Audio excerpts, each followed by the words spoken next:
नमस्कार। म डक्टर लेप्चा। यो नेपाली साहित्यको इतिहास जो छ यसलाई अगाडि बढाउने क्रममा हामीले चर्चा गरिसकेका छौँ। प्रयोगकाल, रोमान्टिक काल र प्रयोगकालमा छौँ र प्रयोगकालका सन्दर्भमा कुरा गर्दाखेरि तेस्रो आयामको कुरा हुँदै थियो। तेस्रो आयाम 1963 सालमा दार्जिलिङमा प्रकाशित भएपछि साहित्यलाई हेर्ने दृष्टिकोण वा साहित्य रचना गर्ने जुन परिपाटीमा नै महत्त्वपूर्ण एकदम ठुलो भिन्नता वा परिवर्तन आएको हामी पाउँछौँ। प्रयोगकालीन कविताहरूमा विशेष गरिकन हेर्ने हो भनेदेखि यसमा एकातिर मोहन कोइराला तथा आयामवादी कविहरू र तिनका अनुयायी कविहरूको कविता दुरूह, दुर्बोध, प्रयोगात्मक शैली छ भने अर्कातिर भूपेश शेरचन, भीमदर्शनका, हरिभक्त कटुवाल आदिका कविताहरूमा सरल, सुबोध र सूचनाप्रद पारदर्शी शैली हामी पाउँछौँ भन्ने घनश्याम नेपालको भनाइ छ। यी दुवै थरीका शैलीगत प्रयोगको बीचमा आवन्तर भूमिका कतिपय कविताहरूमा पाइन्छ, जसमा विशेष रूपले युगिन, नैराश्य, जुगुप्सा, कुण्ठा, दिग्भ्रम बोलेको छ। यसरी प्रयोगकालीन कविताहरूमा यो प्रयोग धर्मिता नै महत्त्वपूर्ण विशेषता भनिसकेपछि यसमा के छ भन्दा साहित्यलाई एक नासे दृष्टिकोण, परम्परागत रूपले साहित्यको रचना गर्ने जुन परिपाटी छ त्यसलाई त्यागेर साहित्य, पहिलाको साहित्यलाई हामी चेप्टो साहित्य भन्छौँ भनेदेखि यसले अब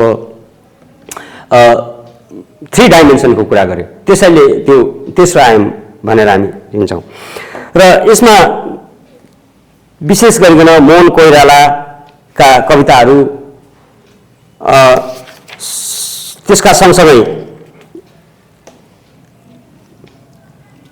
यो आयामवादी कविहरूको जुन विशेषता के हो, दुर्बोध्य र दुरूह। यो मोहन कोइरालाका कविताहरूमा हामी दुर्बोध्य शैलीको प्रयोग गर्छौँ। दुर्बोध्य भनेको पाठकहरूले पढेर सहजै त्यो बुझ्न नसक्ने, केही मात्र भए पनि पाठकहरूले त्यो बौद्धिक कसरत गर्नुपर्ने साहित्यलाई ग्रहण गर्नको निम्ति त्यस किसिमको छ भने भूपेश शेरचन आदि, हरिभक्त कटुवाल आदिका कविताहरू सहज किसिमको छ भन्ने हामी पाउँछौँ।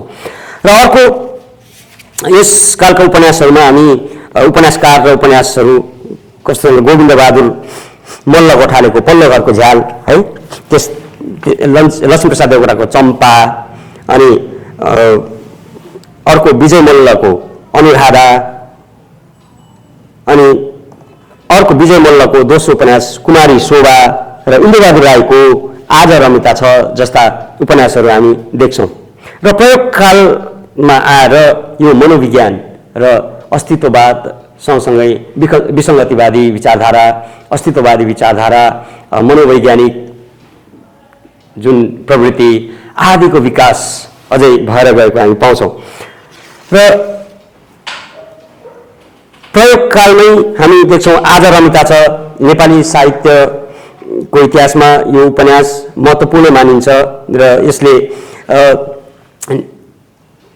विसङ्गतवादी, अस्तित्ववादी र शून्यवादी विचारधाराहरूलाई पनि समेट्न सकेको छ भन्ने कतिपय समालोचकहरूको भनाइ हामी पाउँछौँ। त्यसैका सन्दर्भमा त्यसै सँगसँगै हामी देखिएका अन्य उपन्यासकारहरूमा पारिजात, यिनको शीर्षको फुल, मत्ताहीन, वैश्यको मान्छे, तोरीबारी, बाटा र सपनाहरू, पर्खालभित्र र बाहिर, अन्तर्मुखी, अनिदो पहाडसँगै परिभाषित आँखाहरू, बोनी आदि जस्ता उपन्यासहरू हामी देख्न पाउँछौँ। र त्यसका साथसाथै अर्को अस्तित्ववादी वा स्वैर कल्पनामूलक प्रस्तुति भएको है ध्रुव चन्द्र गौतमका उपन्यासहरूमा अन्त्यपछि, बालुवामाथि, डापी, कट्टिल सरको चोटपटक, अलिखित, स्वर्गीय हिरादेवीको खोज, निमित्त नायक, अग्निदत्त, फुलको आतंक, त्यस किसिमका उपन्यासहरू यो शीर्षकले नै पनि एक किसिमको नौलो खालको उपन्यासहरूको शीर्षक वा नामले मात्रै पनि यसमा नौलो खालको प्रयोग छ भन्ने स्वतः हामीलाई बोध हुँदछ। त्यसरी नै अर्का उपन्यासकारमा विश्वेश्वर प्रसाद कोइरालाका कृतिहरूमा 3 घुम्ती, नरेन्द्र दाई, सुन्नीमा, मोदी आइन जस्ता खुब चर्चित उपन्यासहरू हामी देख्न पाउँछौँ। प्रयोगकालीन कथामा हामी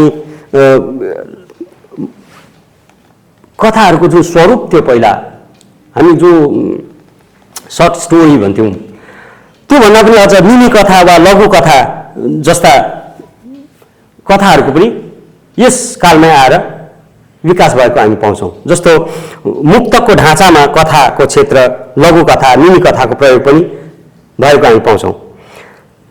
यसरी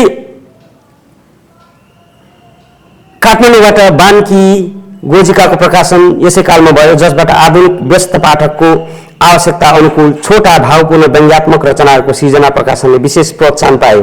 बान्की नै पथ अनुसरण गर्दै पछिबाट बिनायो गोजिका आदि बगली पत्रिकाहरू सिक्किम लगायत विभिन्न ठाउँबाट प्रकाशित भएको कुरा छ। अब यो बान्की गोजिका भन्ने जुन पत्रिकाहरू छ त्यस पत्रिकामा प्रकाशित कथाहरू कस्तो थिए त भन्दाखेरि पाठकहरूको समयलाई पनि ध्यानमा राख्दै अब पाठकले 6 पन्ना 7 पन्ना अथवा 6, 7 पेज 8 पेज 10 पेजका ती कथाहरू पढिरहने समय पाठकमा छैन। त्यसो हुँदाखेरि मुक्तक शैलीको अथवा त्यस स्वरूप त्यस्ता संरचना भएका कथाहरू पनि प्रकाशमा आउन थाल्यो। त्यसरी नै हामी यस कालका प्रयोगकालीन कालका कथाकार र कथाहरू हेर्ने हो भनेदेखि यो इन्द्रबहादुर राईका विपना कतिपय, अनि त्यसपछि कथास्था अब र कठपुतलीको मन। अब इन्द्रबहादुर राईका ती तीनवटा कथा सङ्ग्रहलाई हामीले हेऱ्यौँ भने पनि विपना कतिपय सामाजिक यथार्थवादमा आधारित छ भने कथास्था तेस्रो आयाममा आधारित छ र कठपुतलीको मन लीलावादी धारणामा अथवा लीलावादी प्रवृत्तिमा आधारित छ। र यसरी नै सानु लामा सिक्किमबाट सानु लामाका कथाहरू कथा सम्पद मृगतृष्ण हिमाल चोली मन्तिर अनि साना कथाहरू प्रकाशित भएको पाउँछौँ। यसरी प्रयोगकालीन निबन्धमा हामी दार्जिलिङबाट रामलाल अधिकारीलाई पाउँछौँ भने नेपालमा शङ्कर लामिछाने एब्स्ट्रेक्ट चिन्तन प्याज गोधुली संसार जस्ता निबन्ध सङ्ग्रहहरू लेखेर उनी निबन्ध जगतमा यो प्रयोगकालीन निबन्धको प्रतिनिधि गरेको छ भने इन्द्रबहादुर राईका पनि त्यस्ता टिपेका टिप्पणीहरू पहाड र खोला जस्ता कृतिहरू प्रकाशनमा आएको छ। त्यसरी नै तारानाथ शर्माको नमस्ते जमर्काहरू जीवन छाल भोकाएका के अरे जमर्काहरू भन्ने प्रकाशित छन् भने रामलाल अधिकारीका भोकाएको कुकुरले के भन्छ अलौटा र ठेट्ना जस्ता निबन्धहरू प्रकाशनमा आएको हामी पाउँछौँ। र यसरी प्रयोगकालका विशेषताहरूलाई हेर्ने हो भनेदेखि प्रयोगकालमा अब समालोचना नाटक आदि पनि प्रकाशित छन्, जसको जुन विशेषता प्रयोग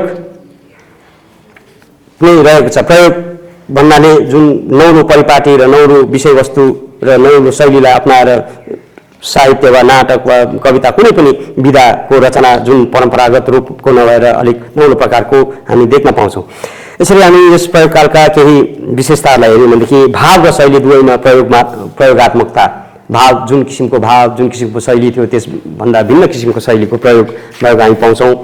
र यसमा आएर परम्परागत मूल्य र मान्यताको खुल्ला विरोध गर्नु, अघि नै भनिहाल्यो है, परम्परागत जुन परिपाटी छ त्यसलाई विरोध गर्दै साहित्य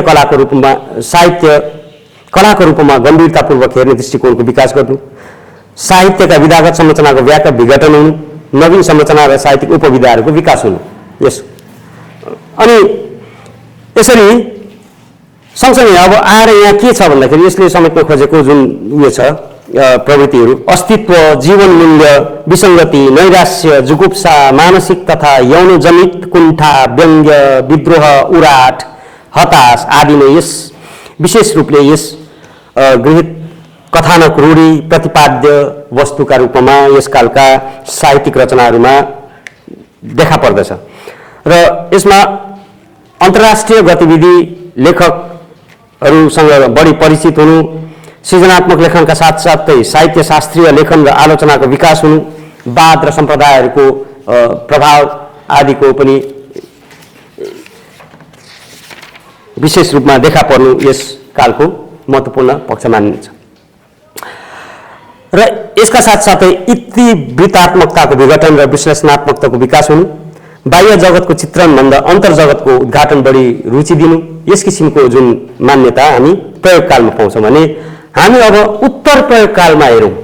उत्तर प्रयोगकाल 1975 देखि अहिलेसम्मका लेखक लेखन परम्पराका बारेमा हामी कुरा गर्छौँ नेपाली साहित्यमा। नेपाली साहित्यमा यस सन्दर्भमा 1975लाई किन लिनु पर्यो, आधार मान्नु पर्यो भन्ने कुरा छ। 1975मा राजनीतिक रूपले भारतमा किसिम किसिमका घटनाहरू, विविध किसिमका घटनाहरू हामी देख्न सक्छौँ है। त्यसरी यस घटनाहरूमा विशेष गरिकन नेपाली भाषी र समाज साहित्यमा त्यस घटनाहरूले प्रभाव पारेको छ। त्यो राजनीतिक घटनाहरू यसमा भारतमा 1973 देखि सिक्किममा राजनीतिक उथलपुथल सुरु हुनु र 1975 मा आएर 1975 र मई 16 तारिक पूर्ण रूपले भारतमा गाभिनु सिक्किम राज्य, एउटा देश, छुट्टै एउटा देश सिक्किमलाई एउटा भारतको नवगठित राज्यको रूपमा स्वीकार्नु, त्यो एउटा भयो। त्यसले पनि नेपाली समाजमा एक प्रकारको प्रभाव पार्यो भनेदेखि 1976 भारतमा आपतकालको घोषणा हुनु है, त्यसको प्रभाव थिँदै थियो समाजमा। र 1977 देखि भारतीय साहित्य अकादमीले नेपाली साहित्यलाई पनि त्यो अकादमी, नेपाली साहित्य अकादमीको स्थापना गर्नु, त्यसरी नै विभिन्न ठाउँमा विश्वविद्यालय महाविद्यालयहरू स्थापना हुनु र त्यस महाविद्यालय विश्वविद्यालयमा नेपालीको पठन पाठन गर्नु, बनारस हिन्दू विश्वविद्यालयको स्थापना हुनु, उत्तर बङ्ग विश्वविद्यालय स्थापना हुनु र त्यसमा नेपाली विभाग खोलिनु, यसले पनि नेपाली साहित्यको क्षेत्रमा यो उत्तर प्रयोगकालको महत्त्वपूर्ण भूमिका रहेको हामी पाउँछौँ। र उत्तर प्रयोगकालका कवि लेखकहरूमा हामी हेर्छौँ, साहित्यकारहरूमा हामी देख्छौँ कि कविहरूमा हामी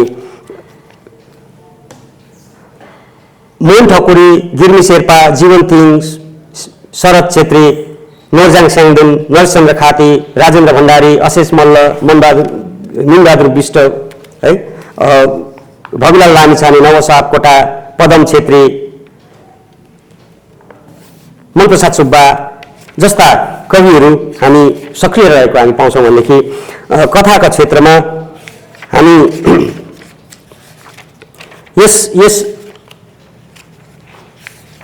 उत्तर प्रयोगकालीन कथा र उपन्यासका क्षेत्रमा कुरा गर्ने हो भनेदेखि हामी ध्रुवचन्द्र गौतम, वीर विक्रम थापा, पिटर जे कार्तर, शरद छेत्री, असित राई आदि हामी देख्छौँ।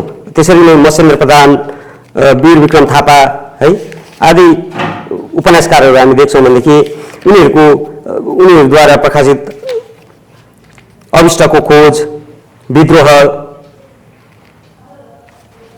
यन्त्रणा, नयाँ क्षितिजको खोज जस्ता उपन्यासहरू हामी पाउँछौँ। र नेपालबाट पनि त्यस्ता अनेकौँ के अरे उपन्यासहरू हामी देख्छौँ जो परवर्ती कालमा विभिन्न सिद्धान्त र शैलीलाई अपनाएर वा विभिन्न पाश्चात्य मुलुकका साहित्यिकवाद र जुन प्रवृत्तिहरूलाई अपनाएर साहित्य रचना गरेको यस कालमा हामी देखा पर्दछ। जस्तो डिकन्स्ट्रक्सन, विनिर्माणवादमा आधारित शरणार्थी उपन्यासहरू हामी देख्छौँ हैन।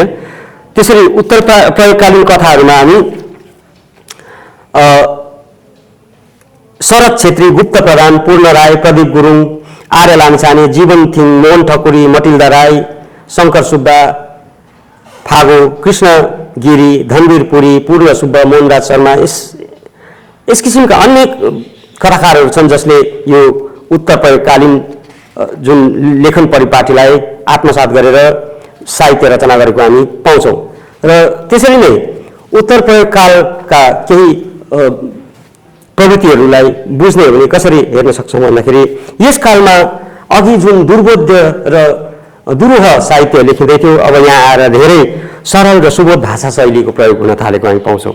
र यसमा विषयको प्रत्यक्ष प्रस्तुतिकरण हुन्छ अनि व्यङ्ग्य र वक्रोक्तिको बाहुल्य, अति भावुकता, परित्याग अनि संवेदनायुक्त, निसङ्ग र आत्मनिष्ठ काव्य शैलीको विकास, यसरी सामाजिक भ्रष्टाचारण, पाखण्ड, विसङ्गति स्थितिको आलोचना वा आलोचनात्मक प्रधान साहित्य रचना गर्नु यस उत्तर प्रयोगकालको अभिप्राप्ति भनेर हामी मान्न सक्छौँ। त्यसका साथसाथै आत्मिक चाहना, संवेदना, सामाजिक विडम्बनाहरूको प्रत्यक्ष उद्घाटन गर्दै त्यसमा पनि अझ स्वय र कल्पना एवं मिथकीय प्रयोगको पनि प्रयोगमा आधारित लेख रचना साहित्यहरू लेखिएको हामी पाउँछौँ।